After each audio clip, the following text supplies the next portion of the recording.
يا رب إن عظمت ذنوبي كثرة فلقد علمت بأن عفوك أعظم.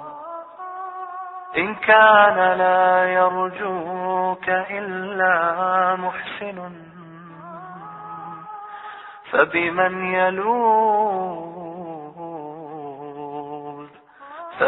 يلوذ ويستجير المجرم.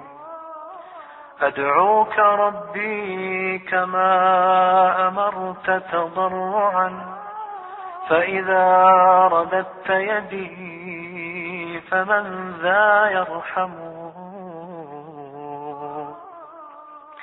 ما لي إليك وسيلة إلا الرجاء، وجميل عفوك ثم أني مسلم.